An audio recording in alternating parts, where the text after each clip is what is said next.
estamos nosotros, estamos aquí en vivo hasta las 11 de la noche y puede ser que para la oposición, como en alguna medida lo transmitió el principal candidato opositor, Alberto Fernández, no haya mucho que festejar en estas horas, esa reacción un poco como los chicos del ex jefe de gabinete planteando que el acuerdo Unión Europeo-Mercosur no dejaba nada para festejar en la Argentina. Más allá de ese episodio, tal vez está transmitiendo algo que se está percibiendo en algunos datos económicos, algunos datos políticos que aparecen por allí y que podría simplificarse un poco con que, bueno, mejoraron un poco las chances, parecería, del presidente Macri para la reelección y tal vez se frenó un poquito ese frenesí de que era casi seguro que prácticamente podía ganar Cristina. Nada, por supuesto, está todavía resuelto. Beto Valdés, nuestro columnista político, me decía hoy a la tarde, bueno, lo que está claro es que por lo menos Macri empató el partido, como si hubieran entrado los goles de ayer y hay tiempo entonces para el tiempo justamente para los 30 minutos adicionales. Evidentemente la batalla electoral todavía está complicada, sobre todo en la provincia de Buenos Aires. Hoy vamos a tener un muy buen análisis sobre lo que está pasando allí.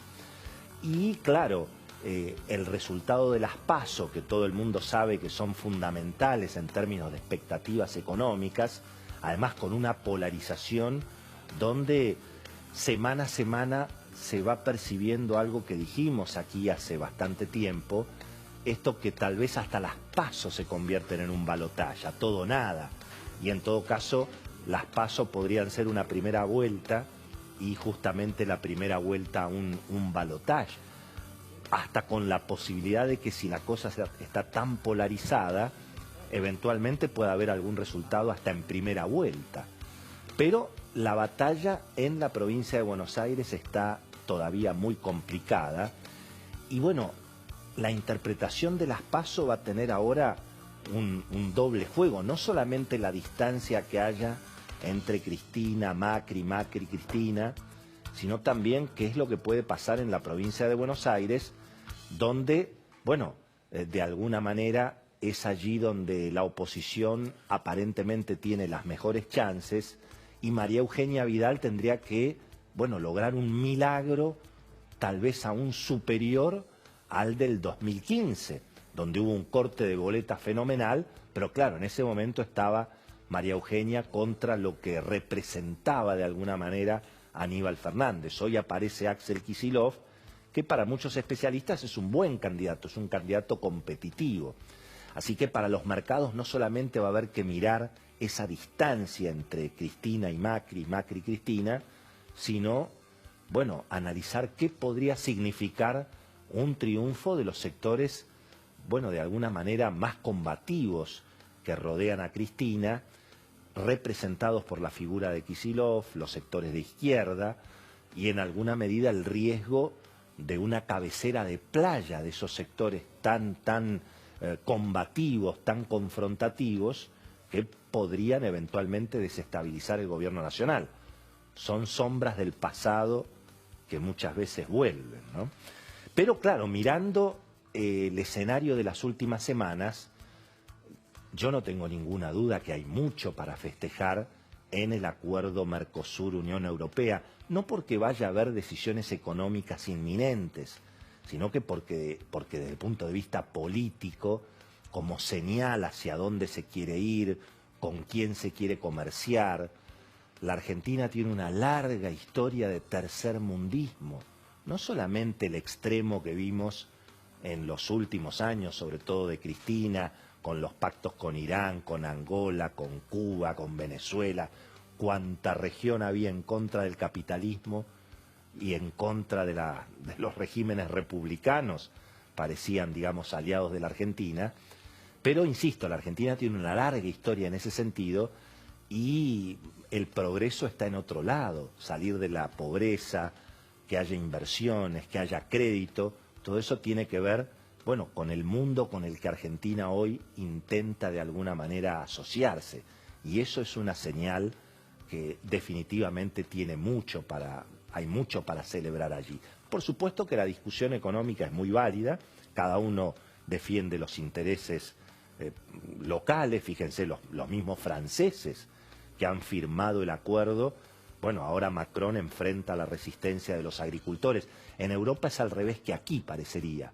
Los agricultores se quejan porque sienten que no pueden competir contra los productores argentinos, mientras que los industriales eventualmente celebran, y aquí los industriales son los que dicen, ojo, que no es solamente un problema de las empresas, sino que también el Estado juega mucho en el tema de la competitividad. Si ustedes me preguntan a mí, mirando la cuestión económica, la historia es siempre la misma.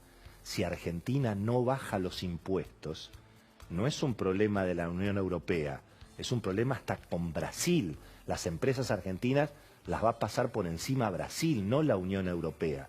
Si Argentina no achica el Estado para bajar impuestos, no tenemos destino. Y muchas veces este tipo de acuerdos internacionales, y bueno, permiten de alguna manera ordenar el frente interno. Es un largo proceso, siempre y cuando los argentinos querramos estar del lado de los países que progresan, del lado de los países que respetan las divisiones de los poderes, que respetan la propiedad privada, que respetan el capitalismo.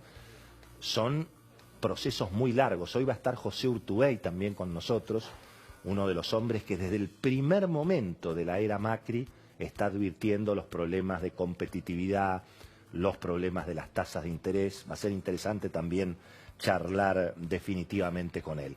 Pero no hay ninguna duda que por lo menos mirando las elecciones y el corto plazo, también el oficialismo tiene para festejar. Hay una situación económica un poquito más apaciguada. Ya no hay discusión entre los economistas en el sentido de que parecería que efectivamente la economía dejó de caer. Hoy lo que se está discutiendo en todo caso es si la recuperación va a ser lo suficientemente importante para que se note en la calle o no, pero ya no se discute si va a seguir la recesión. Y al mismo tiempo los mercados internacionales están en un momento casi de gloria. Hoy la tasa de interés en Estados Unidos perforó 2% a 10 años. Es decir, que hay capitales dando vueltas y ya varias empresas argentinas, por ahora las petroleras, YPF, PAE, va a haber otras novedades de empresas argentinas que ya empiezan a recibir crédito voluntario. Y bueno, eso puede significar que el país, si en todo caso seguimos asociados al mundo razonable, bueno, también va a tener acceso a ese crédito y vamos a salir de ese corsé o ese salvavidas con el Fondo Monetario. Hay mucho por ver, naturalmente, pero definitivamente esto parecería un escenario. La inflación, de hecho, por ejemplo, el estudio de Orlando Ferreres está hablando de una inflación de 2,6 para el mes de junio. Melconian Santangelo están calculando 2,4, es decir, que la inflación va convergiendo, siempre sabemos, es muy alto, pero mucho menos del 4,7 que teníamos en marzo, con un escenario en el cual el gobierno parecía que ya estaba liquidado prácticamente hacia el mes de abril. A nadie le sobra nada. Está claro que Alberto Fernández no tiene mucho para celebrar, pero Mauricio Macri tampoco debería celebrar por anticipado. Nunca es bueno eso también en materia política y en materia cabalística. Caballo que alcanza, ganar quiere, dicen en el hipódromo, y bueno, veremos si esta es la situación, si hay para celebrar o no hay para celebrar, y de todo esto vamos a hablar hoy en el programa. Viene Guillermo Dietrich, el ministro de Transporte, que es también uno de los, digamos, es una de las espadas más importantes de Macri, y en alguna medida maneja un área que tiene cosas para mostrar, con una Argentina que en algunos aspectos está un poquito mejor que antes. Por lo pronto, en cómo se contrata la obra pública. En alguna apertura, yo creo que tendría que ser todavía más fuerte, pero alguna apertura efectivamente hay en el mercado aerocomercial. De todo esto vamos a hablar hoy en el programa. Ni siquiera hacemos una pausa. La tenemos también a Florencia Donovan, a Carlos Roberts, que nos dirá después si le gustó o no le gustó, como todos los miércoles. Así que ya mismo me acompañan y empezamos. Presidente, tenemos acuerdo Unión Europea-Mercosur. Estoy seguro que lo único que han conseguido es más tristeza para los argentinos. Me parece que es muy importante lo que se ha logrado. Es una tarea que empezó en Luxemburgo con Carlos Menem, que lleva más de 20 años, donde todos los gobiernos, incluido el de la expresidente, han participado en este proceso. Creemos que se tiene que abrir la discusión en el Parlamento. No puede permanecer el Parlamento cerrado ante una discusión de estas características. Si la Argentina tuvo una política de Estado fue esta. Creo que en este momento, solamente por una conveniencia electoral, alguien puede estar en contra de esto. Ellos saben que Argentina no puede pagar 50.000 millones de dólares en el 2021-2022. El acuerdo ese está totalmente incumplido. Ya lo sabe Macri, ya lo sabe el Fondo Monetario Internacional, que no le mientan más a la gente. Vamos a tener seguramente por lo menos 2 vueltas de renegociación. Tuvimos muchos embates de lo que se llamaba el ala política, porque le querían cambiar los ministros al presidente. Es más, conmigo trabajó parte del ala política del PJ para que yo rompa con Macri. ¡A volver, vamos a volver! Estamos cambiando la historia para que todos podamos volver a caminar por esta ruta como corresponde. Muy bien, señoras y señores, aquí estamos, gracias por esperarnos. Lo tenemos a José Urtubey, querido amigo, hombre de la Unión Industrial, bienvenido, estimado José. Y Gustavo Marangoni, con quien hace muchísimos años que también nos conocemos, politólogo, hombre que conoce muy bien la provincia de Buenos Aires, fue presidente nada menos que del Banco Provincia. La señora Florencia Donovan, muy elegante, ¿cómo le va? ¿Qué como tal? Siempre. Muy bien. Y Beto Valdés, uno de los periodistas mejor informados de la Argentina. Beto, ¿qué novedades tenemos? Efectivamente, ha habido, digamos, tantas malas noticias para Alberto Fernández y tantas buenas noticias para el gobierno.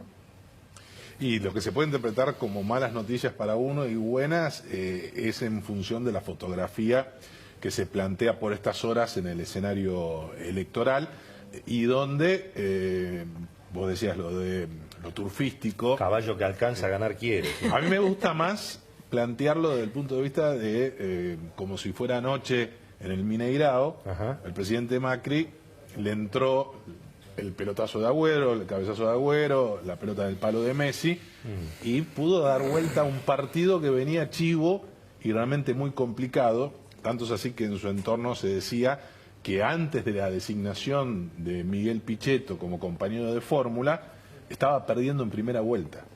Es decir, que iba a una derrota importante. Revirtió la situación, que no es poco. Hoy el peor escenario que aparece hoy, la fotografía de julio, después de un marzo-abril muy complicado, antes de que comenzara la paz cambiaria.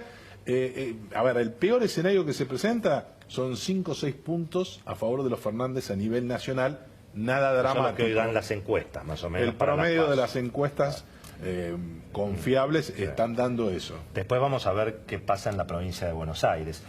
Florencia, digamos, se celebra el 4 de julio en Estados Unidos, mañana, con récord impresionante en todas las bolsas de Nueva York, la reelección de Trump, la baja de tasas. Bueno, es un entorno, un contexto que así como hace un mes o 2 meses, en realidad hasta abril, Macri no era ni competitivo, lo mismo el contexto internacional, hasta hace 2 meses parecía adverso para Argentina y hoy todo lo contrario. Hoy estuvo Ben Bernanke en Argentina. ¿Vos te acordás quién era Ben Bernanke? Sí, ¿cómo? Presidente de la Reserva Federal, el Banco Central de Estados Unidos, en la época de la crisis subprime, 2008, la época en que realmente tuvieron que salir ahí a poner las agallas, todo lo que había que poner, Ben Bernanke. Lo trajo un fondo de inversión PIMCO. Después te voy a contar un poco de ese fondo. Es uno de los fondos más grandes del mundo. Maneja más de 1.7 trillones de dólares. Lo trajo a Argentina. ¿Qué está diciendo Bernanke? ¿Y por qué nos importa? Él dice, Estados Unidos está en una situación muy delicada. acá la clave que van a tener que mirar es el dato de empleo. Eso va a definir si la Reserva Federal sube o no, o baja, que lo que se prevé es que baje las tasas de interés. Eso se sabe el viernes es el dato de Porque, empleo. dice él, la economía de Estados Unidos está trabajando en plena capacidad plena. Entonces esto significa, dice, acá el riesgo es que si bajan las tasas se sobrecaliente la economía, pero que también si suben las tasas entre en recesión o digamos empieza a desacelerarse la economía. Está ahí como, viste, muy moviéndose en una cuerda muy finita la economía americana, dice. Por experiencia propia, miren el dato de empleo, ahí van a saber qué pasa. ¿Y por qué nos importa si la FED se mueve para un lado o para el otro? Argentina está dentro o fuera de la cancha. Y el dólar se mueve o no para un lado, ¿no? Hoy el riesgo país perforó 800 puntos, ¿no? Hacía tiempo. Ahora, qué lindo, José, que es la discusión que si la tasa es 2,1 o 2,3, ¿no? Sobre todo después de años que venimos mal. Sin duda. Bueno, ¿hay para celebrar o no hay para celebrar acuerdo Mercosur-Unión Europea? A ver, desde lo geopolítico, económico y social, una inserción internacional de parte de Argentina o del Mercosur con la Unión Europea es positivo para un país. De hecho, es un trabajo que hay que tener intelectualmente honestidad de que se viene haciendo hace 20 años. Así es. Ahora, dicho esto, también te puedo decir que la desinformación que tenemos desde los distintos sectores es llamativa. Es decir, no hay una claridad de cuáles fueron las negociaciones en términos de las posiciones arancelarias que se priorizaron, cuáles no se priorizaron. Y esto llama la atención. Más allá de esto, si yo tengo que ver la foto de la política, digamos, poco proclive a lo que es la industrialización en los últimos años, obviamente la preocupación es importante, porque digo, no podemos limitarnos a ser un país agroexportador o de servicios. No digo que se haya negociado en ese sentido. Frente a la desinformación, esa es un poco la preocupación de algunas cadenas de valor, de algunos sectores, pero aspiro un poco a lo que vos decías al inicio, es decir, que esto nos sirva a los argentinos para que encaremos de fondo una agenda. Hoy creo que Macri habló algo en el contacto que tuvo con los sectores empresarios. Bueno, volvió a prometer las reformas estructurales. Bueno, yo coincido en eso porque creo que tenemos que ir sobre todo a una fuerte reforma impositiva, sin miedo a lo que es la modernización laboral. Creo que tenemos que trabajar los conceptos de inteligencia artificial, los conceptos de nuevas tecnologías incorporados al mundo del trabajo, sobre todo con un puente muy fuerte en la capacitación. Bueno, pero fíjate, en el sector energético dio resultado el acuerdo, hoy tenemos un boom de producción, pero en el sector transporte, vamos a hablar seguramente con Dietrich en un ratito de eso, todavía hay muchas rigideces, ¿no? No creo que sea el único costo argentino, no hay que lo querramos defender a Moyano. No, al contrario, yo creo que no viene por el lado salarial, es decir, acá hay, digamos, la modernización es un aspecto muchísimo más de fondo que eso. Y, digamos, la meta debería ser, es una muy buena noticia el acuerdo de Unión Europea-Mercosur, que puede llegar a ser una pesadilla si no se hacen las reformas en tiempo y forma. Ahora, Gustavo, en ese sentido, mirando el escenario político que vos ves, suponiendo incluso hasta que gane Macri, ¿vos crees que el gobierno va a poder avanzar con lo que no pudo avanzar en el primer mandato? En términos, porque muchos dicen que aún ganando Macri la oposición va a ser más dura que lo que tuvo en esta primera parte, digamos. Si vos mirás la fotografía, hoy la polarización se aceleró. Provincia de Buenos Aires, y creo que a nivel nacional uno podría afirmar lo mismo. ¿Sobre qué número sostenemos esto? Cuando dos expresiones políticas explican más del 80% de la intención de voto, ya podés hablar claramente de polarización, y cuando la tercera fuerza no tiene prácticamente 10 puntos. Quiere decir abajo que ahí de los dos dígitos tenés un problema. Pero eso es lo que, digamos, ahora, lo que dicen las encuestas. Eso es lo que dicen las encuestas, que a mí, en términos generales, me parece que es también bastante lo que se ve. Me parece además que eso refleja algo que llegó para quedarse, o volvió, si querés, porque la Argentina tiene una larga tradición de dos culturas, bajo distintos nombres, después cada uno que la califique como quiera, pero me parece que hay dos coaliciones que representan dos modos distintos de ver muchas cosas. Por supuesto que siempre puede haber intensidades y formas deseables de que haya dos miradas y formas menos deseables de que haya dos miradas, pero lo cierto es que ustedes trataban recién el tema Mercosur, Unión Europea. Una cosa es el análisis que se puede hacer en una mesa serena o en la UBA o en la Ditela, y la otra es en clave electoral. En clave electoral es todo más binario cuando hay polarización. ¿Estás a favor? ¿Estás en contra? Y digamos, hay una cultura más proclive a mirar con confianza o con buenos ojos todo lo que tiene que ver con apertura comercial, y hay otra que dice, bueno, déjamelo ver. Igual parece un tema, no sé si es un tema que impacta tanto en el padrón electoral, esto de No. El tema en sí, te puedes imaginar que ponerte a hablar de nomencladores arancelarios en medio de una campaña electoral no marca, pero marca culturas, marca posturas, de todas posiciones. maneras hay en el padrón, hoy lo hablábamos en la radio, en el padrón electoral, vos tenés un universo de gente que mira, que le gusta el Estado, le gusta el proteccionismo y que mira cualquiera de estas aperturas que todos saludamos y nos parecen fantásticas como una cosa negativa, que es producto del populismo y que hay mucha adhesión. Sí, para mí mucho más impacto. Fíjate las declaraciones de Alberto en los últimos días, salió a aclarar, no vamos a poner cepo, no vamos a defaultear la deuda, salió a hacer un montón de aclaraciones de temas que yo no sé si están tan claros, estaban tan claros y tampoco sé si quedan tan creíbles así todo pese a sus declaraciones. Creo que el tema cepo, el tema deuda, son dos temas que andan dando vueltas con respecto a lo que podría llegar a suceder, y que eso sí empieza a impactar ya al sector empresario, al ahorrista, al acreedor. ¿Por qué crees? Porque también esto también hay que decirlo, un poco con el asunto del anuncio del acuerdo Unión Europea-Mercosur, también el gobierno un poco lo usó en clave electoral y salió a cantar los goles a la tribuna contraria, ¿no? Y sobre todo en el sector empresario, parecería que también para el gobierno existe un sector que acompaña más, digamos, si querés, el proyecto de reelección de Macri, y otro sector que yo no creo que esté con Cristina, yo creo que de última sueña más con un modelo tipo Lavagna, y ahí aparecen algunos sectores de la UIA, ¿no? Sí. ¿No? Y fíjate que el presidente primero habló con el campo, después habló con la industria, ¿no? Bueno, yo creo que en alguna medida, a priori, parece mucho más beneficiado el agro que lo que es la industria de este tipo de... Los franceses dicen lo mismo al revés, ¿no? La inversa.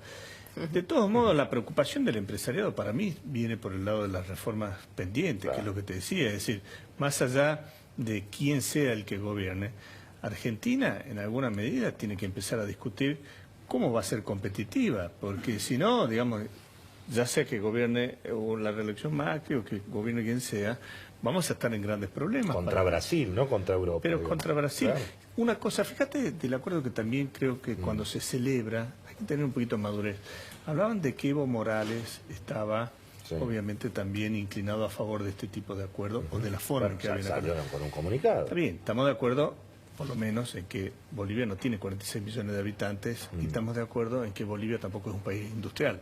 Entonces, creo que hay que tener... tienen un equilibrio fiscal, querido. No te quepa duda, pero te quiero decir, a lo que voy es, no hay que usar esto en modo electoral, ni de un lado ni del otro. Esto es teóricamente una política de Estado que debería darnos cierta previsibilidad. Hablábamos de la provincia de Buenos Aires. ¿Cuál es, digamos, puede darse una situación, como algunos observan ahora, que por ahí gane Macri el balotaje, pero termine ganando Kicillof en la provincia de Buenos Aires? ¿Vos crees que eso es posible?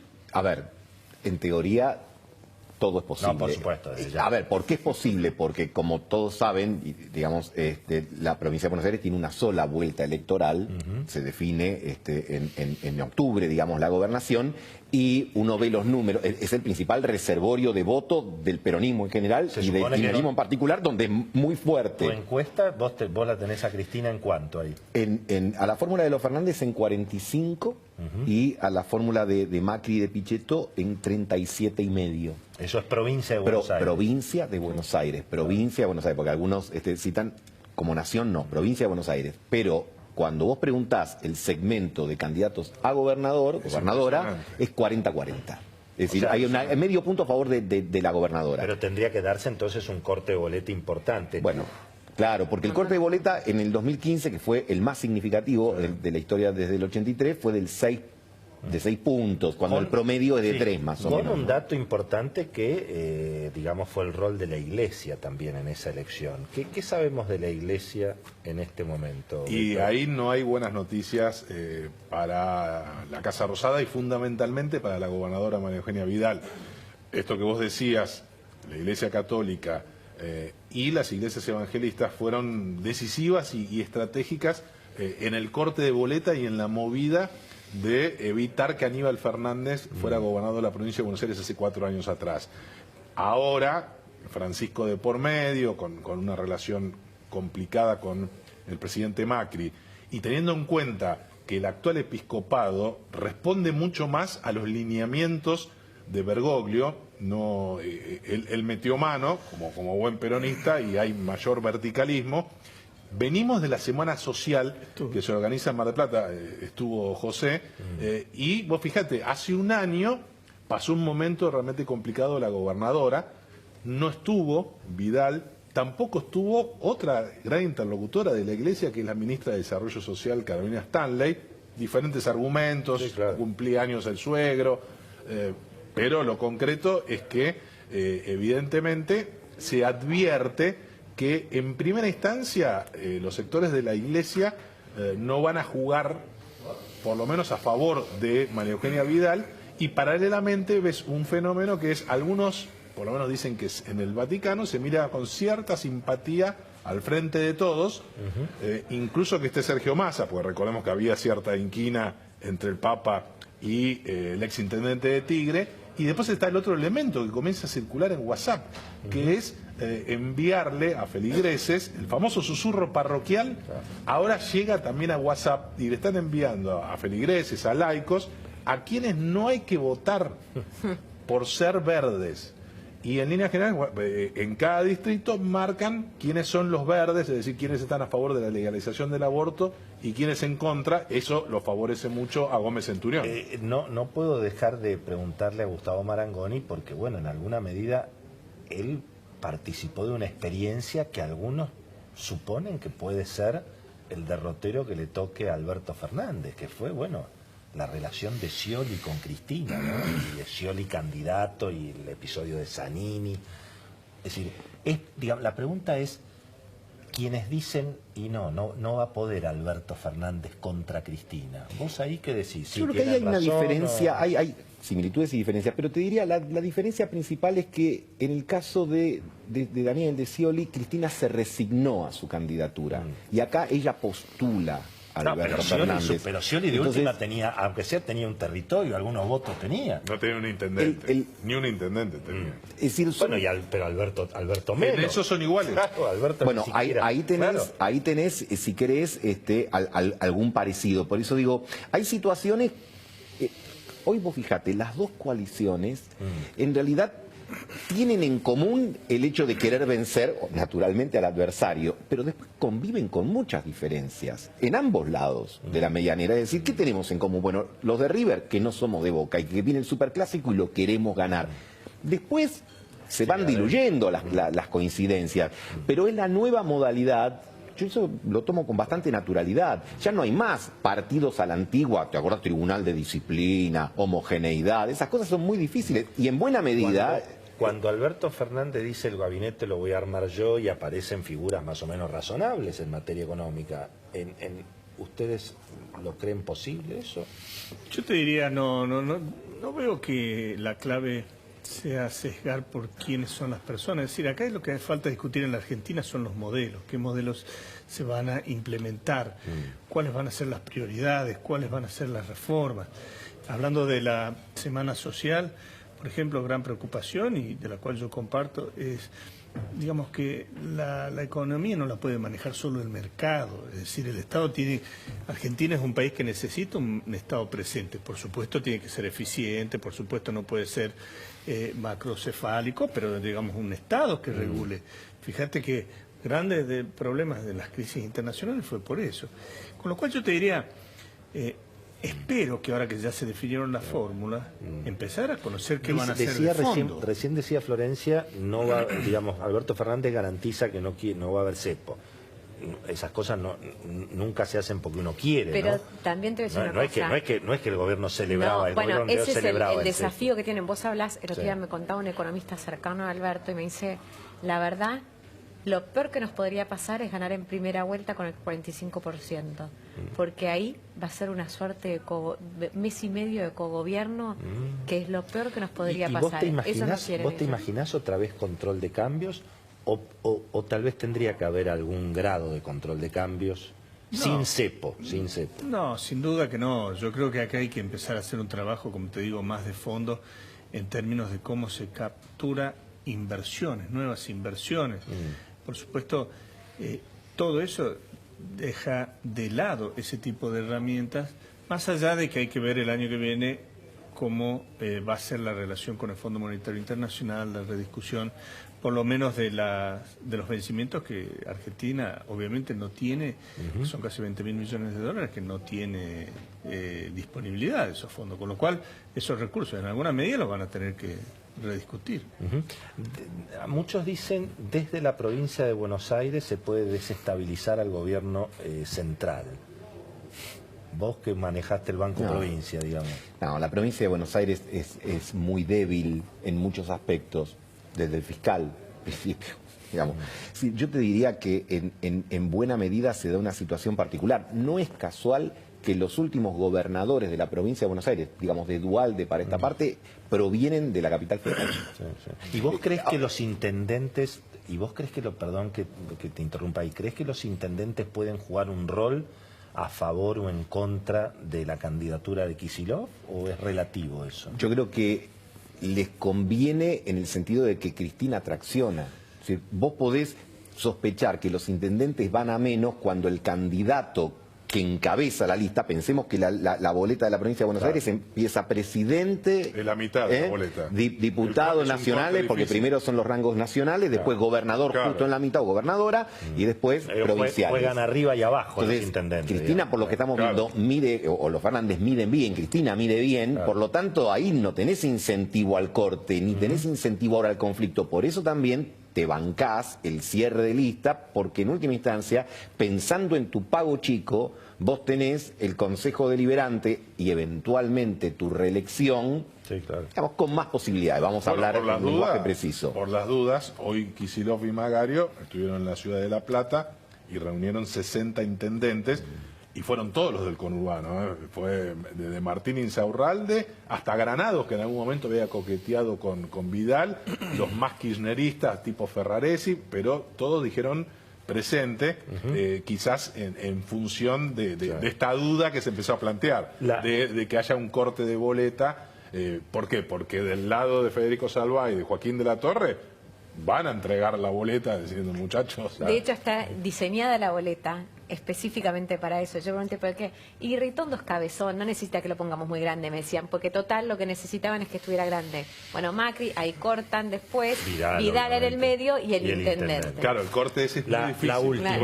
La última para José Urtubey.